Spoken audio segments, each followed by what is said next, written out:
O Salmo 119 é o maior capítulo de toda a Bíblia. Para comparação, o Salmo 119 é mais de 100 vezes maior que o menor salmo, o 117. E ele supera quase em dobro, veja bem, o Salmo 119 supera quase em dobro os outros 4 entre os 5 maiores capítulos da Bíblia. Para você ter uma ideia, Números 7 tem 89 versículos, 1 Reis 8, 66, Neemias 7, 73, Lucas 1, 80 versículos, Salmo 119, 176 versículos. Além disso, esse salmo é bem maior do que livros inteiros da Bíblia. Obadias, 2 de João, 3 de João, Judas. O Salmo 119, em termos de extensão, é como a muralha da China, enquanto os demais se assemelham a muros de quintal. Mas repito, será uma verdadeira perda se você conhecer o Salmo 119 apenas por causa do tamanho dele. Porque realmente o tamanho por si só pode intimidar. E como este salmo é grande, ele pode sim intimidar. Não é diferente quando se pensa no Salmo 119. Ele é, alguém já disse, ele é o gigante dos salmos. Outro preferiu descrevê-lo como o salmo gigante. Contudo, o seu valor é proporcional à sua grandeza. E isso deve encorajar você. Não a recuar diante da altura, mas a preparar os pés e firmar o coração para essa subida. Este salmo é o Everest do saltério. E cada passo, rumo ao cume, ao topo, vale a pena. Vale a jornada. Portanto, hoje à noite, pela graça de Deus, nós daremos os primeiros passos nessa subida. E se o Senhor permitir, teremos mais 22, talvez 23 exposições bíblicas no Salmo 119.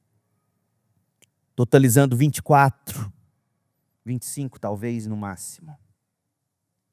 O título desta série será Lâmpada para os pés e luz para o caminho. Então vamos juntos, meu povo, sigam-me até o topo. O Salmo 119 é único em toda a Bíblia. Em quase todos os seus 176 versículos, nós encontramos uma referência explícita à palavra de Deus. Você já se deu conta disso? E isso acontece por meio de 8 termos hebraicos distintos. Cada termo fazendo referência à mesma coisa, a palavra de Deus. Cada termo com sua própria nuance. Mas todos esses termos apontando para a mesma realidade, a revelação divina. Quais são esses termos para você tomar consciência deles? O primeiro, o principal, é Torá, que significa lei, instrução. O outro é Edá, traduzido como estatuto, decreto ou testemunho. Pikud, que quer dizer preceito.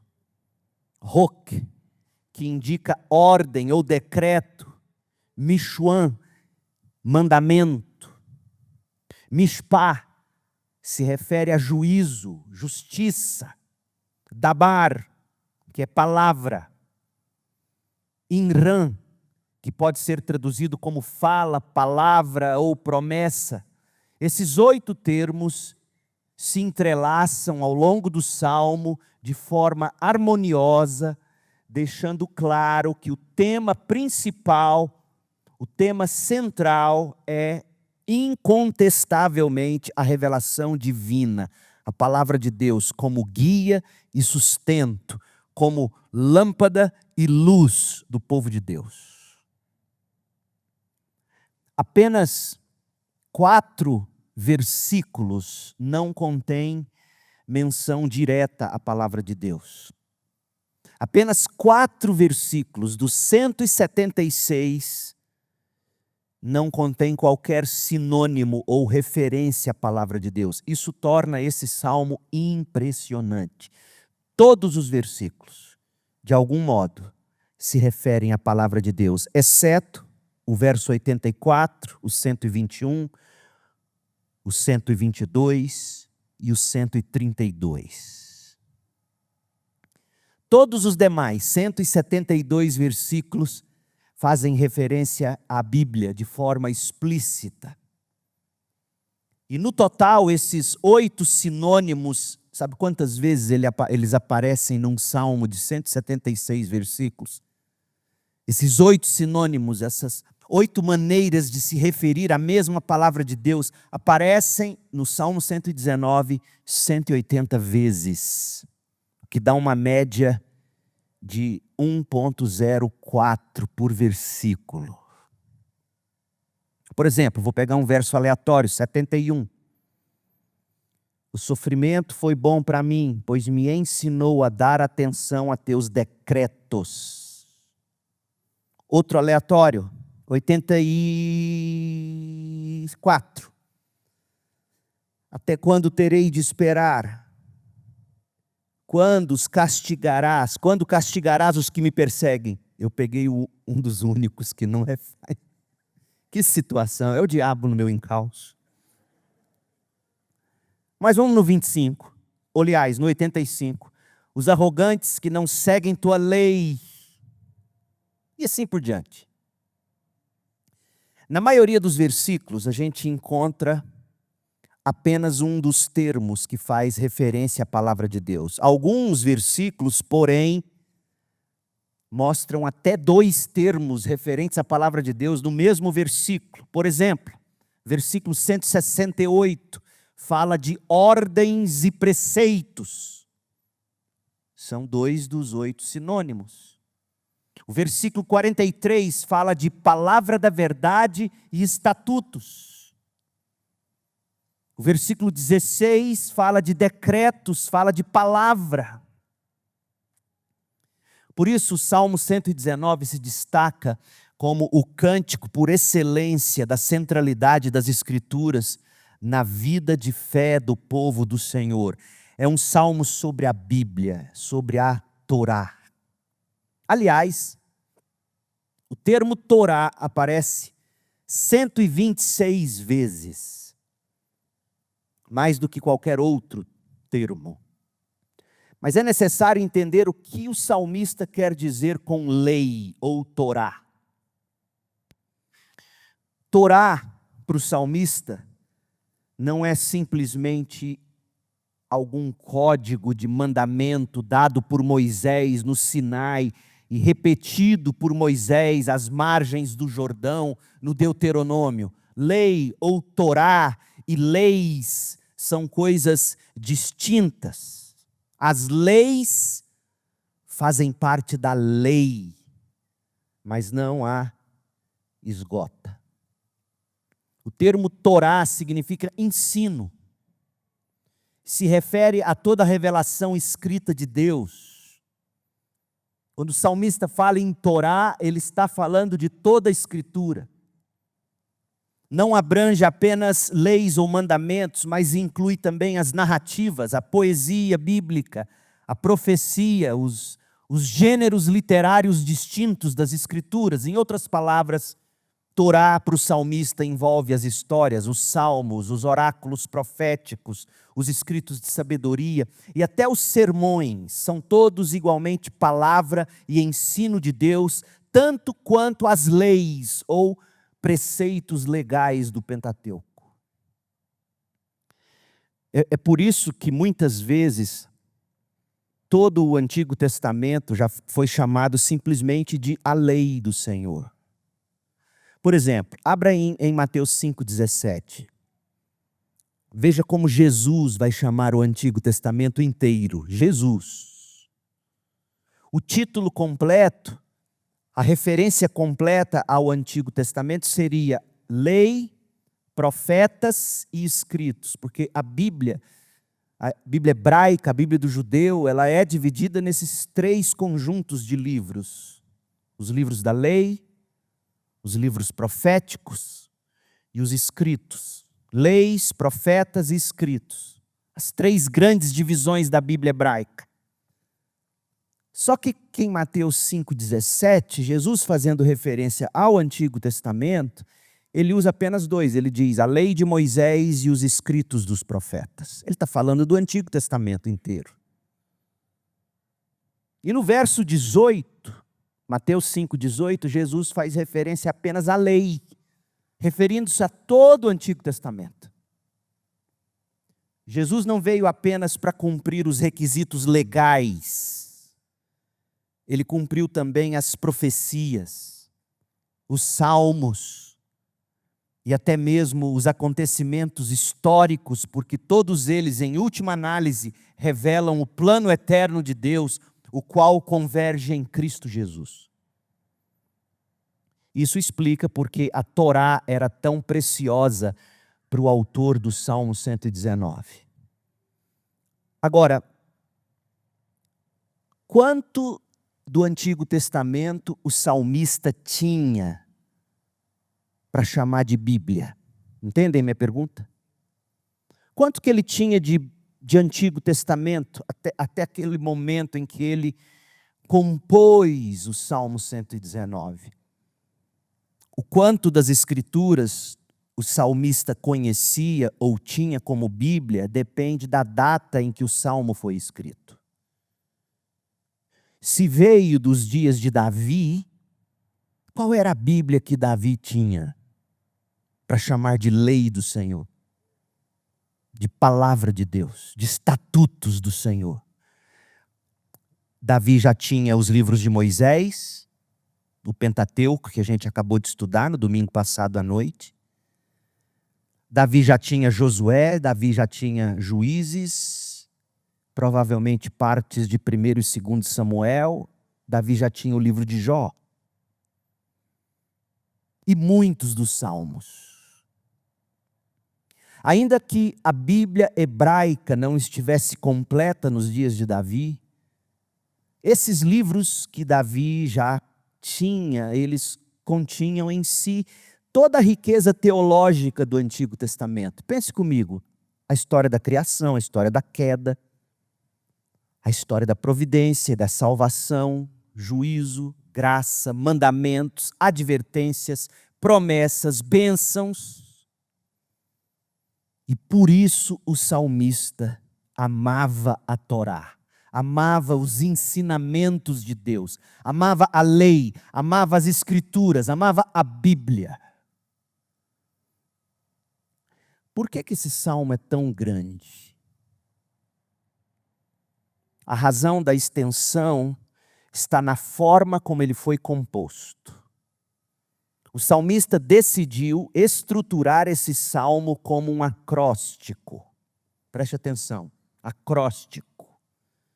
Baseado nas 22 letras do alfabeto hebraico.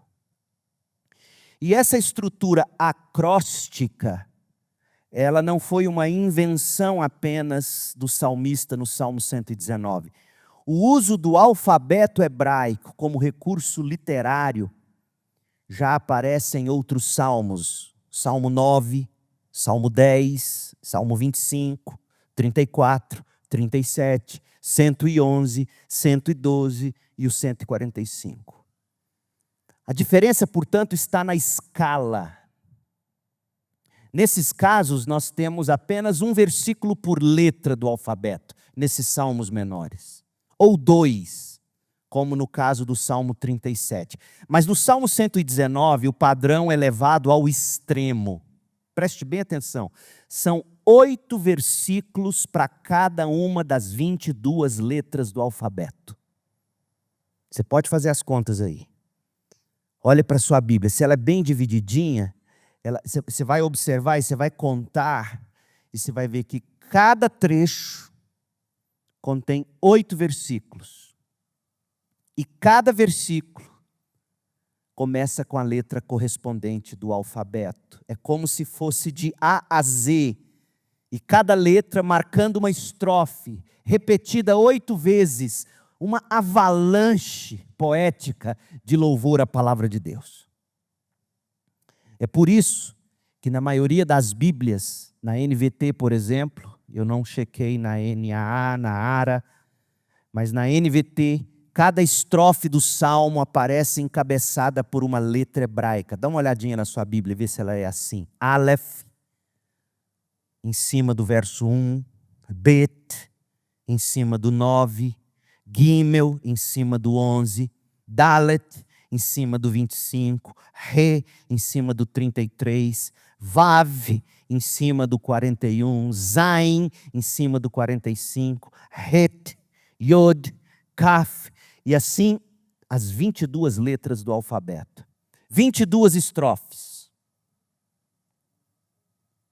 E cada estrofe, 8 versículos. E cada versículo começa com a mesma letra. Então, por exemplo, a primeira estrofe, Aleph. No hebraico, o primeiro versículo começa com Aleph, com a letra Aleph. O segundo versículo começa também com a letra Aleph, e assim até o verso 8. Por que o salmista fez assim? Possivelmente porque o salmista decidiu usar 8 diferentes sinônimos para se referir ao que hoje nós chamamos de a palavra de Deus, ou as Escrituras, ou a Bíblia. É verdade que nem todas as estrofes, como eu já disse, contêm os 8 termos.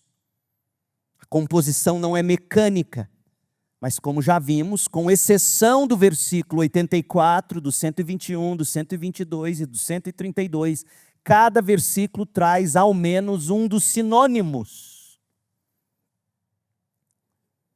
Derek Kidner descreve isso de forma poética. Ele escreveu assim, abre aspas, como um toque de 8 sinos, 8 sinônimos para a escritura dominam o salmo, e as 22 estrofes soam suas variações sobre eles, livremente, não como as fórmulas elaboradas de um sineiro. E Kidner vai chamar o salmo de, abre aspas, um alfabeto de orações e reflexões sobre a palavra de Deus. Fecha aspas. O que é o Salmo 119? É um alfabeto de orações e de reflexões sobre a palavra de Deus. Veja, isso não significa que o salmista estivesse desejoso de demonstrar engenhosidade. Não significa que o salmista estivesse tentando exibir habilidade literária. Há uma mensagem por trás do método. O que ele faz é enfatizar um dos 2 grandes fundamentos da fé do povo de Deus na antiga aliança. Primeiro, a palavra de Deus revelada nas Escrituras, e aqui ele está exaltando essa palavra. E é a maneira dele dizer, com todas as letras do nosso alfabeto, eu exalto a palavra santa de Deus. O outro fundamento era o culto no templo, com suas cerimônias diárias, semanais, mensais, anuais. Então, 22 letras, cada letra marca uma estrofe, cada estrofe 8 versículos, cada versículo de cada estrofe começa com a mesma letra do alfabeto. E por que 8? Estudiosos, alguns vão dizer, em referência aos 8 sinônimos que se tem para a palavra de Deus. E aí, se você soma, se você faz a matemática, 22 vezes 8, 176. Quem escreveu este salmo? A verdade é que ninguém sabe. O Salmo 119, ele é anônimo. E não há indícios claros que vinculem esse salmo a um evento histórico específico, como acontece com outros salmos, também sem autoria declarada. Alguns estudiosos situam a composição do Salmo 119 no período pós-exílio babilônico, antes da plena restauração do culto no templo. Naqueles dias, depois da Babilônia, nos dias de Esdras e Neemias, quando também 1º e 2º Crônicas foi escrito, naqueles dias a lei de Deus ganhava um destaque renovado, como vemos claramente no ministério de Esdras. Por isso, muitos sugerem que foi o próprio Esdras que tenha escrito o Salmo 119. De fato, gente, o livro de Deuteronômio parece ter assumido uma nova centralidade naquele período pós-Babilônia. E incrivelmente, o Salmo 119 ecoa diversos temas e expressões do livro de Deuteronômio, reforçando a ênfase na palavra como fundamento para a vida do povo de Deus. A propósito, gente, tendo concluído no domingo passado nossas exposições bíblicas no livro de Deuteronômio, que maravilha da providência divina é sermos conduzidos logo em seguida ao Salmo 119, justamente na continuidade de nossa série de exposições nos Salmos. A gente tinha dado uma pausa na série dos Salmos, quando encerramos o 118, fomos para o Pentateuco, concluímos Deuteronômio domingo passado à noite, concluímos o Pentateuco, e na providência divina a gente cai no Salmo 119, eu não havia calculado isso, eu não havia pensado nisso, caímos no Salmo 119, que exalta a lei em expressões às vezes extraídas diretamente do Deuteronômio. Para mim, isso é a mão de Deus, sábia, fiel, invisivelmente presente na dieta do púlpito desta igreja, eu não tenho dúvida. De volta ao nosso tópico, ainda sobre o tempo em que o Salmo 119 foi escrito. Em que contexto? Quando a gente lê o Salmo, a gente descobre, o Salmo obviamente não nos dá data, mas o Salmo nos permite enxergar o tipo de acontecimento, ou quais tipos de acontecimentos, que era ela aquela. Pelo lamento do salmista, a gente descobre que tipo de época ele vivia. O contexto em que o Salmo foi escrito era, em muitos aspectos, você vai observar, semelhante aos dos nossos dias. Era um tempo de ceticismo religioso, desenfreado. Olha o verso 126. Olha como o salmista denuncia o ceticismo. Salmo 119, verso 126. Senhor, é tempo de agires, pois violaram a tua lei. Você consegue ver relação com a nossa época? Havia apatia espiritual. Havia uma indiferença à verdade. Era uma época de inconstância moral perturbadora. O povo era volúvel, um povo de atenção curta, facilmente seduzido por modismos e distrações. Olha o verso 113. Odeio os inconstantes, mas amo a tua lei. Imagina esse salmista hoje. Era também uma época de hostilidade, de ódio crescentes. O verso 95 diz assim. E eu não pude deixar de pensar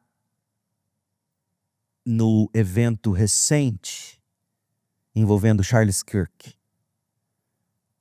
Olha que interessante o verso 95. Os perversos me espreitam para me destruir, mas eu medito nos teus preceitos. Viviam-se dias de crueldade, perversão, oposição à fé. E a gente pode dizer sim, à luz dos últimos acontecimentos dos nossos dias, não há nada novo debaixo do sol. Os perversos me esperam, me espreitam para me destruir, mas eu medito nos teus preceitos. Tenta abrir um estudo bíblico na escola. Tenta falar a verdade de Deus na sua faculdade. para você ver se você não vai sofrer bullying. O salmista vivia num ambiente hostil, hostil à fé, hostil à verdade, hostil às coisas de Deus, hostil a qualquer sustentação pública da palavra de Deus.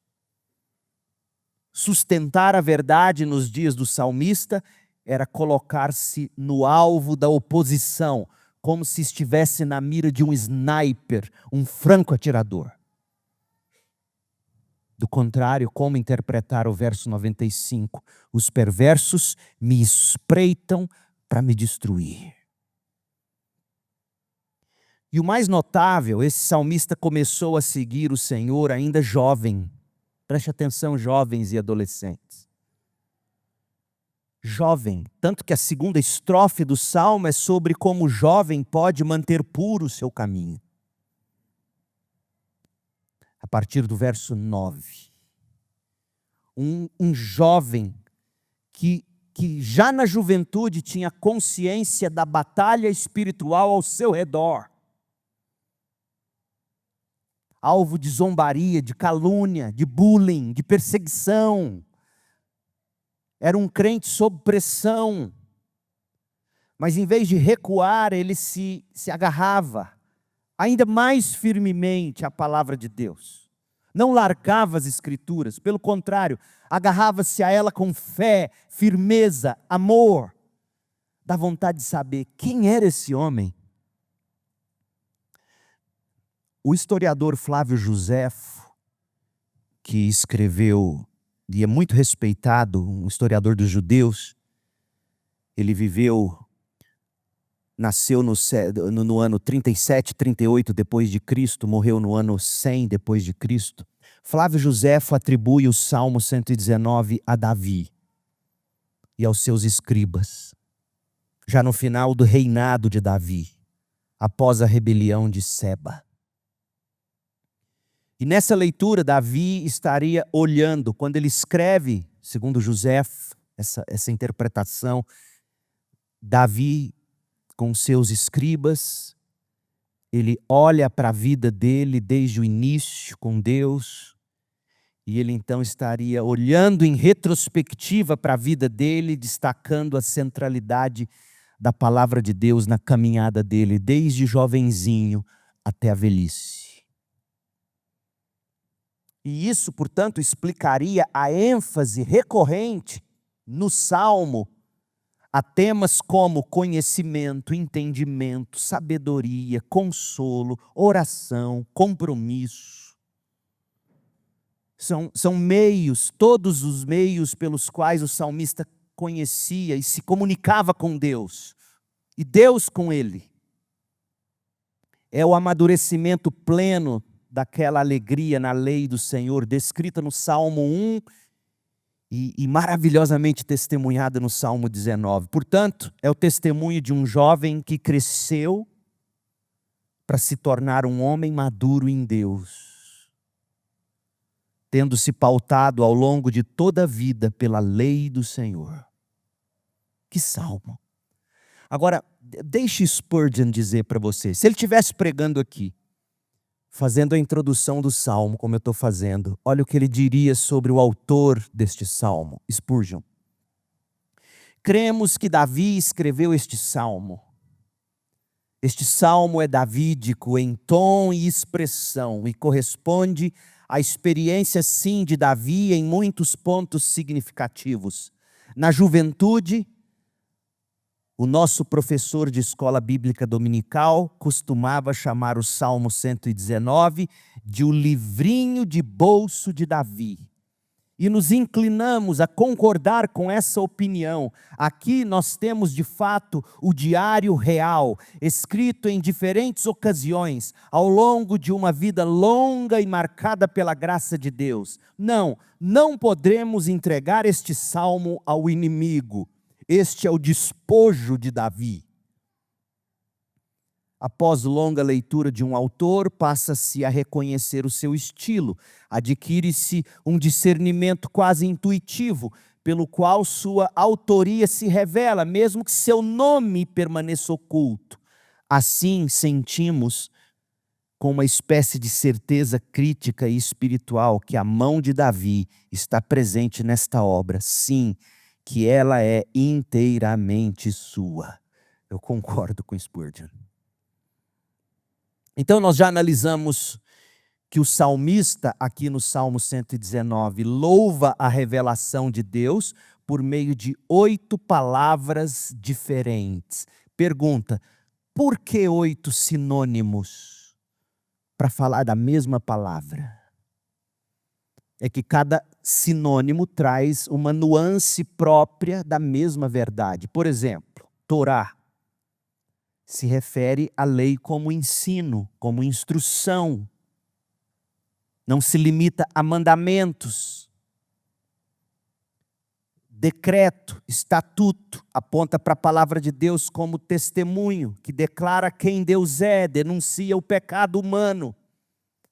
Preceitos ressaltam o cuidado minucioso de Deus que orienta até os detalhes da conduta. Decreto ou ordem gravada evoca a ideia de algo estabelecido de forma permanente, uma inscrição que permanece válida em todas as épocas. Mandamento. Mandamento destaca a autoridade de Deus que ordena e dirige a vida do seu povo, lembrando-nos de que o relacionamento com Deus não se baseia em sugestões, mas em ordens santas, amorosas, mandamentos. Juízo ou julgamento evidencia a avaliação justa de Deus, o que Deus avalia como realidade, tanto em suas determinações morais, quanto em seus atos de julgar e salvar. E palavra é o termo mais amplo, cobrindo toda a revelação divina. Por fim, promessa, porque ressalta as declarações da esperança que a palavra de Deus traz para nós. Então, por que 8 sinônimos? Porque é impossível descrever a palavra de Deus com um só. Lane, um estudioso dos Salmos, escreveu que esses 8 termos, longe de serem repetições vazias, esses 8 termos funcionam como vozes distintas de um mesmo coral. Um conjunto de 8 vozes, compondo uma melodia única em louvor ao Deus que fala. Cada palavra acrescenta uma faceta à revelação, mostrando que a Bíblia é ampla, a Bíblia é profunda, a Bíblia é inesgotável. Por isso o salmista pôde expandir-se em 22 estrofes, sem se repetir de forma enfadonha, porque em cada linha soa uma nova nota a respeito da palavra de Deus. Salmo 119, portanto, é um convite para se amar, guardar e meditar na palavra inesgotável de Deus, em toda a sua riqueza, em toda a sua plenitude, em toda a sua largura, altura e profundidade. Pois bem, à luz dessa introdução, o meu propósito agora é apresentar algumas aplicações. Aplicações que nos mostram de maneira prática e viva que o Salmo 119 não é apenas um monumento do passado. O Salmo 119 não é apenas um cântico da antiga aliança. Não é um mero cântico de exaltação à Torá. De forma muito especial, eu quero te mostrar que o Salmo 119 é palavra de Deus para nós hoje, é para os cristãos. E o que nós veremos é que este salmo, com toda a sua extensão, altura, profundidade, largura, fala diretamente à nossa fé em Cristo Jesus, à nossa caminhada como discípulos, e ao nosso chamado à perseverança por meio da palavra centrada em Cristo e da oração em nome de Jesus Cristo. Primeira lição. O propósito principal da Bíblia é fazer conhecer Deus. A primeira lição que esse salmo nos ensina é esta. O propósito principal da Bíblia é fazer conhecer Deus. Note bem, meu povo, embora o salmista fale insistentemente de palavra, lei, decreto, mandamento, promessa, ele não está valorizando isso em si mesmo. Ele valoriza isso porque vem de Deus e conduz o povo que lê esse texto de volta para Deus. Basta você notar o seguinte: o pronome teu aparece em quase todos os versículos. Teu. As Escrituras são preceitos preciosos porque são tuas palavras, ó Senhor. E mais do que isso, são palavras de Deus a nós que nos levam a ti. Outro pronome muito usado. A palavra de Deus nos conduz a Deus. A palavra de Deus são lentes pelas quais passamos a enxergar, a ver o próprio Deus. Esse é o perigo que os cristãos sempre enfrentaram. Defender a Bíblia como objeto de reverência, mas esquecer que o seu propósito supremo é nos conduzir ao próprio Deus que fala. Não devemos transformar a Bíblia num ídolo como se papel e tinta fossem sagrados. Antes que vocês me chamem de kivitz, tal como não veneramos as nossas próprias córneas em si mesmas, mas nós amamos as nossas córneas.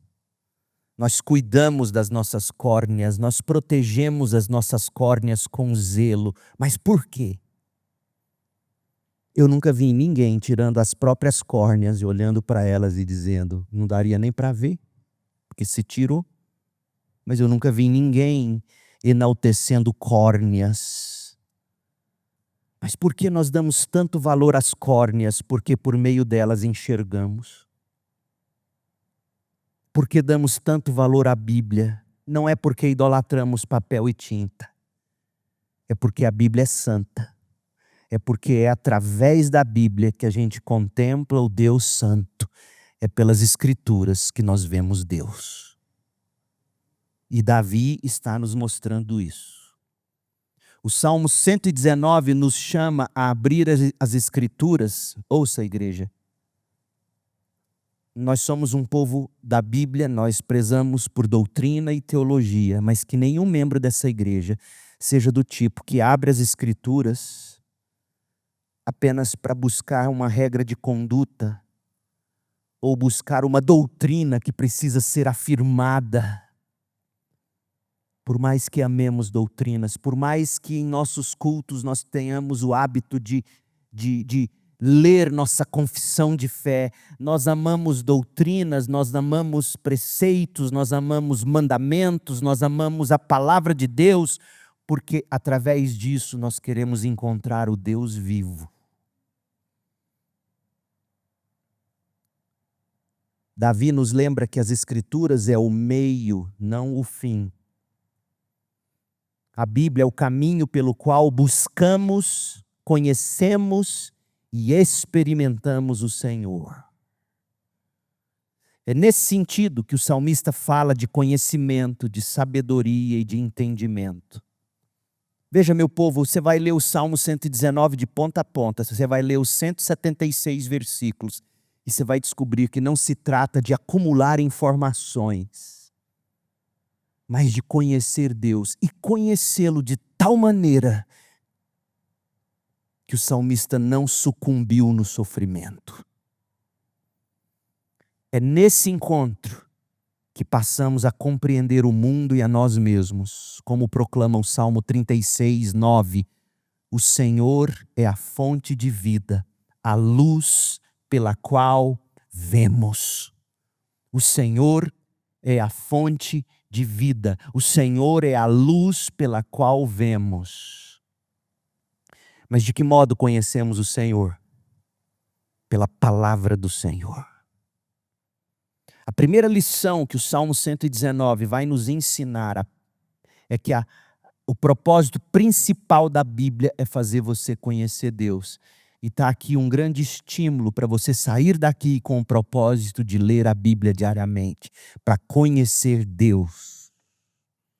Não há outra maneira. Mas antes de você achar que nós estamos pregando um tipo de espiritualidade que só faz de você um leitor contumaz que incha sua cabeça de versículos e doutrinas, deixe-me te trazer para a segunda aplicação.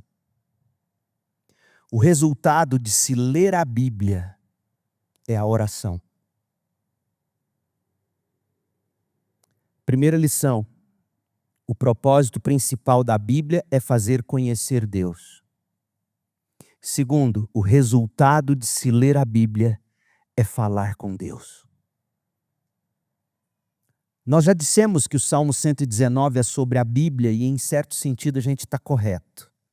Nós já vimos que a maioria esmagadora dos versículos desse Salmo mencionam a palavra de Deus.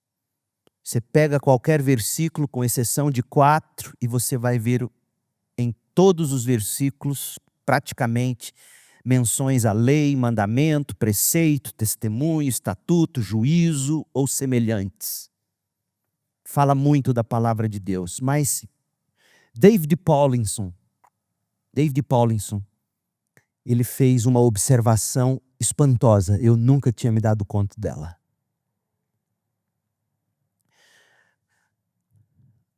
Se a palavra de Deus é enfática nesse salmo, Paulinson ele observou que ela não é a ênfase principal, não é o objetivo último do salmista.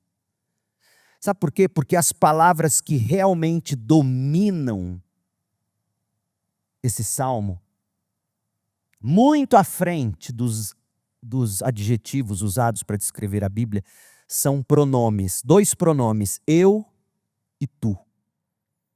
Eu, salmista, tu, o meu Deus. Por exemplo, verso 74. Que eu seja motivo de alegria para os que te temem. Ora, eu seja motivo de alegria para os que te temem. Qual é a conclusão? Que tipo de escrita é essa? É uma oração. Que eu seja motivo de alegria para os que te temem, pois em tua palavra eu depositei minha esperança. Você vai ler quase todos os versículos e você vai ver esse combinado entre eu e tu. E os derivados, mi, meu, minha, teu, tua, teus. O Salmo 119, na verdade, é a mais longa conversa entre um servo e o seu senhor, registrada em toda a Bíblia.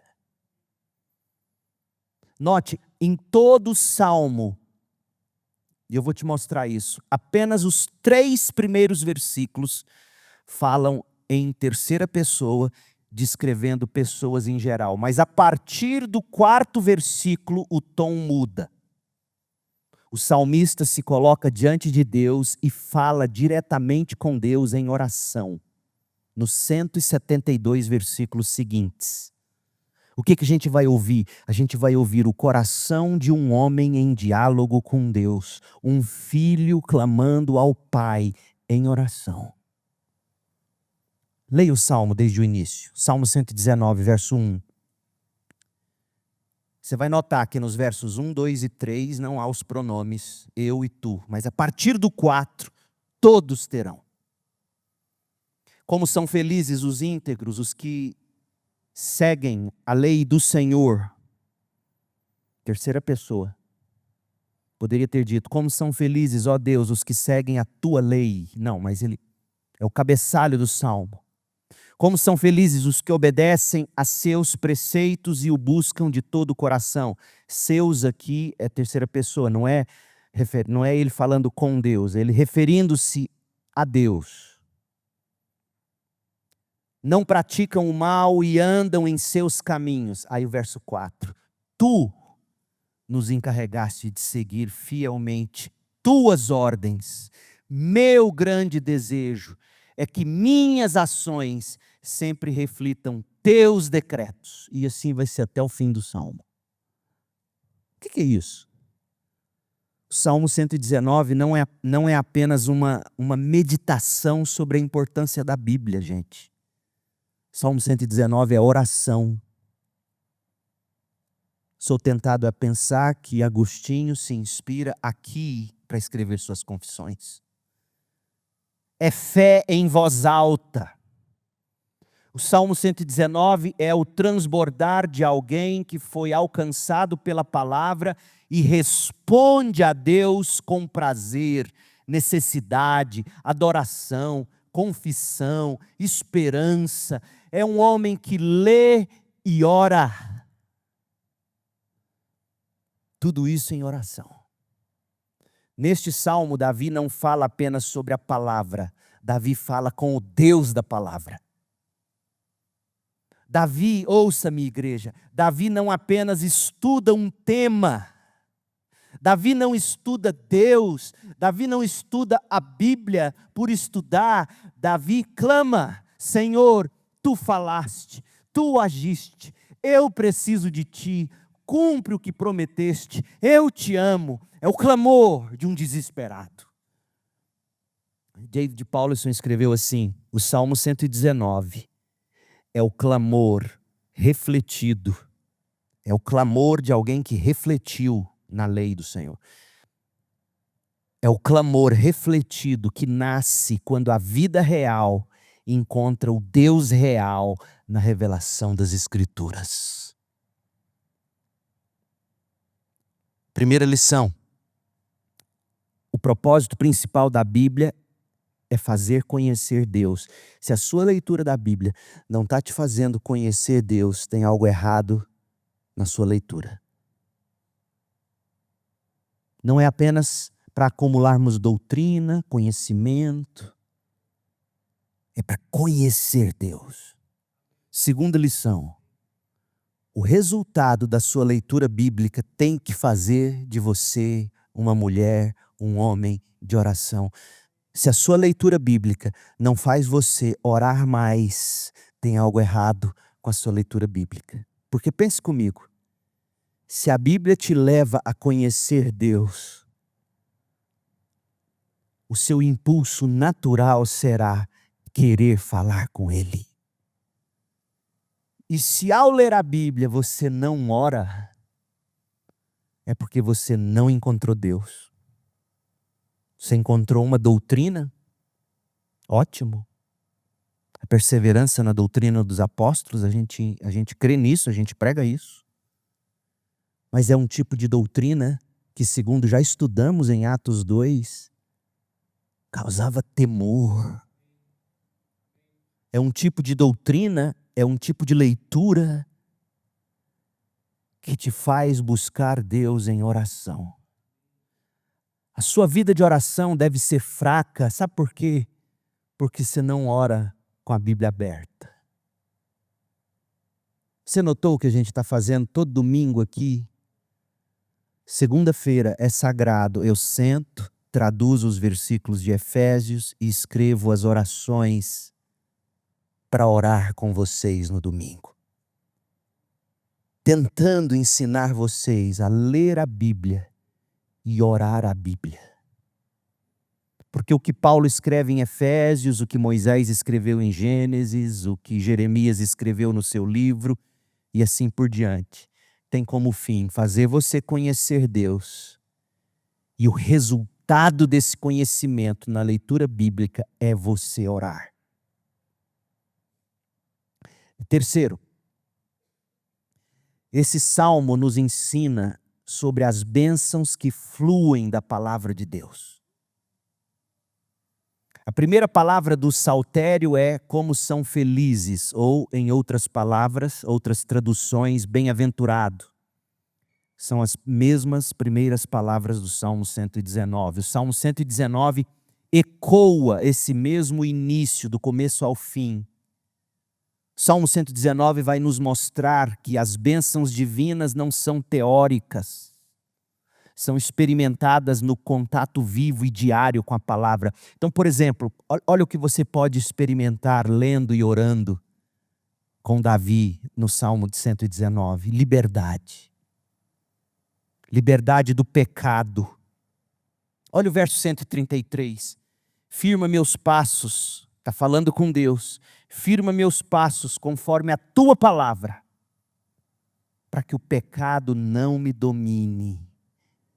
Ele quer liberdade do pecado. Liberdade da estreiteza de mente. Olha o verso 45. Andarei em liberdade, pois me dediquei às tuas ordens, à tua palavra. Dediquei-me a obedecer a palavra. Em vez de viver centrado em si mesmo, a leitura do Salmo 119 vai ensinar o crente a viver em liberdade para conhecer os pensamentos de Deus.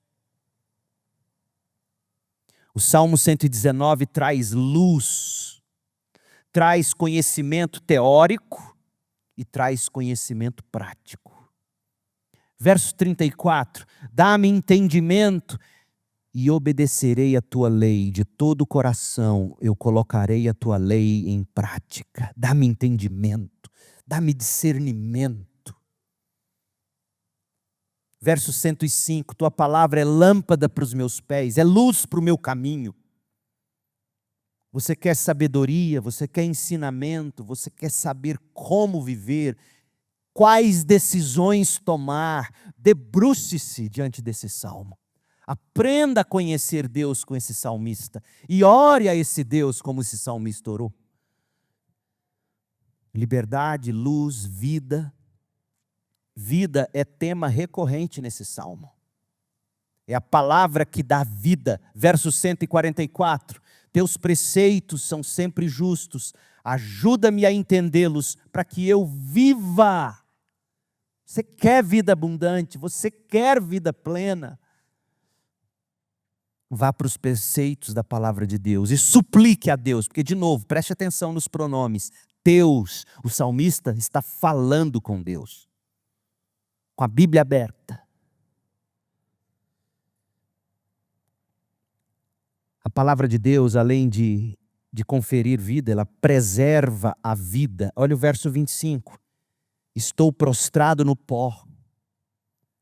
Restaura minha vida com a tua palavra. Restaura minha vida com a tua palavra. Restaura-me. Traga-me à memória o que dá esperança, ó Deus. Sofri muito, ó Senhor. Restaura minha vida como prometeste. Verso 107. Liberdade, luz, vida, estabilidade. Em meio às adversidades, aos inimigos, espreitando a vida dele, o salmista encontra na palavra de Deus fundamento seguro. Olha o verso 23. Até os príncipes se reúnem e falam contra mim. O que eu farei? Eu meditarei em teus decretos. Olha o sinônimo que ele usou. Decretos de Deus. Para dizer, podem conspirar contra o ungido do Senhor. Mas o que Deus decretou, nem o diabo toca. É isso que o salmista está fazendo. Estabilidade. Paz. Olha o verso 165. Os que amam tua lei estão totalmente seguros e não tropeçam. Que versículo para esses dias em que estamos vivendo. Os que amam tua lei estão totalmente seguros e não tropeçam. Consolo na aflição. O salmista sofreu perseguições injustas. Olha o verso 51. O tempo todo os orgulhosos me desprezam. O tempo todo. Sabe você, jovenzinho lá na escola, sofrendo bullying, motivo de escárnio, risada dos amigos. Você chega na roda, os amiguinhos viram as costas. Olha o que Davi está te dizendo. O tempo todo meus amiguinhos me desprezam. Verso 61. Os perversos tentam me matar. Verso 69, os arrogantes mentem a meu respeito. O salmista sofreu perseguições injustas. O salmista sentiu tristeza pela impiedade da geração dele. Verso 53, fico furioso com os perversos, porque eles rejeitam tua lei. Mas a palavra de Deus trouxe consolo, conforto. Olha o verso 50. Tua promessa renova minhas forças. Ela me consola em minha aflição. Você tem a Bíblia memorizada, crente? Você tem? Onde você vai buscar promessas de Deus se a palavra de Deus não habita o seu coração? Onde? Verso 54, teus decretos são o tema das minhas canções na casa onde eu tenho vivido. Verso 55, à noite penso em quem tu és. Olha para que ele lia a Bíblia. Ele não lia a Bíblia para acumular doutrinas. Ele lia a Bíblia porque ele queria saber quem Deus é. Doutrinas servem a isso. Ou as doutrinas revelam a você quem Deus é, ou elas te matarão. Aí, nesse sentido, sim, a letra vai te matar. Teus decretos são o tema de minhas canções. À noite eu penso em quem tu és. Verso 165, os que amam tua lei estão totalmente seguros. O salmista, ele era um homem tão estável que ele chegou a agradecer pelo sofrimento. Olha o verso 67. Antes de me disciplinares, eu vivia desviado. Agora, porém, sigo tua palavra de perto. Verso 71. O sofrimento foi bom para mim, porque me ensinou a dar atenção aos teus decretos. Meu povo, esse é o privilégio dos crentes. Enquanto o mundo busca apenas recursos humanos, nós temos a palavra como remédio e consolo. E aí, em quinto e último lugar, o salmista nos ensina que a Bíblia desperta amor por Deus. Como eu amo a tua lei, verso 97. Penso nela o dia todo. Vê, Senhor, como eu amo tuas ordens, verso 159. Restaura minha vida por causa do teu amor. Esse amor se manifesta de duas formas principais. Anseio por Deus, verso 20. Tenho sempre intenso desejo por teus estatutos. Anseio e delícia. Verso 47. Como tenho prazer em teus mandamentos, como eu os amo. Bernardo de Claraval escreveu: provamos-te, ó pão vivo, e ainda ansiamos por nos saciar de ti. Meu povo, se Davi, o salmista de Israel, encontrou tal deleite na lei, quanto mais nós que temos a plena revelação de Jesus Cristo no Novo Testamento. Cadê você, crente, que não gasta tempo lendo os evangelhos para conhecer seu Salvador? Cristo é a revelação perfeita do Pai. Ninguém conhece o Pai senão o Filho e aquele a quem o Filho quiser revelar.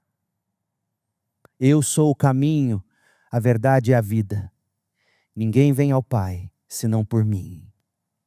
Se vocês realmente me conhecem, vocês também conhecem o meu Pai. Em Cristo, todas as promessas de Deus encontram o seu sim e o seu amém. Cristo é a garantia viva do cumprimento fiel da aliança. Cristo, em sua obra de redenção, conquistou para nós a liberdade de que o salmista fala. Cristo é a luz do mundo, de que o salmista fala. Cristo é a vida abundante, que o salmista descreve. Ô meu povo, se a palavra de Deus fez Davi se regozijar, ele que não tinha a revelação completa do Filho eterno de Deus, e nós a temos no Novo Testamento, e nós temos o Espírito de Deus em abundância, habitando em nós. Por que você não busca e não faz desse o seu propósito de vida? Buscar no Senhor. A convicção que Paulo tinha, olha a estabilidade de Paulo. Romanos 8, 38. Estou convencido de que nem a morte, nem a vida, nem qualquer outra coisa na criação será capaz de nos separar do amor de Deus em Cristo Jesus, o nosso Senhor. Cristo é o seu único, é o nosso único consolo na vida e na morte. Hoje à noite, eu quero convidar você a se render a Cristo. Entregar-se a Ele com humildade, coração sincero. Quero chamar você a se comprometer a buscá-lo diariamente por meio da leitura da palavra, da oração. É assim que Ele se revela àqueles que o buscam de todo o coração. Leia o Salmo 119 e veja se não é. E venha conhecê-lo. Venha conhecê-lo mais profundamente ao longo desta jornada no Salmo 119. Passo a passo, verso a verso, a gente vai ser guiado pela luz da verdade. Deixa eu te dar um gostinho das próximas mensagens, porque aí sim nós vamos mergulhar, estrofe a estrofe, e nós vamos roer essas perícopes. Verso de 1 a 8, a chave para uma vida feliz. De 9 a 16, como sobreviver à adolescência. Do 17 ao 24, como enfrentar a realidade. Do 25 ao 32, força para dias difíceis. Do 33 ao 40, olhando para o que é duradouro. Do 41 ao 48, andando em liberdade. Do 49 ao 56, mantendo a sanidade num mundo insano. 57 a 64, a palavra de Deus e o povo de Deus. Do 65 ao 72, encontrando o bem na adversidade. E assim por diante. Eu não vou tomar seu tempo lendo as 22 perícopes que nós vamos nelas mergulhar para conhecer mais desse Deus, para sairmos daqui mais ávidos pela oração, buscando no Senhor consolo, vida, luz, estabilidade, para a gente não perder o amor neste mundo, meu povo, que nos convida ao ódio. Você já notou isso? Até o povo que se diz de Deus reagem às desgraças deste mundo com o mesmo ódio, com a mesma fúria dos que não têm esperança. Ô meu povo, cadê o amor do povo de Deus? O amor é fruto da fé e da esperança. E fé e esperança são nutridos em Deus, na palavra de Deus. O Salmo 119 vai nutrir a nossa fé, vai nutrir a nossa esperança, vai nos dar estabilidade em Cristo, para a gente jamais perder a doçura e o amor neste mundo mau. Ô meu povo, quanto mais pisarem em nós, e pisarão. O maior crime da história não foi contra o Kirk, foi contra Cristo. E de que modo nós somos chamados a responder a esses crimes?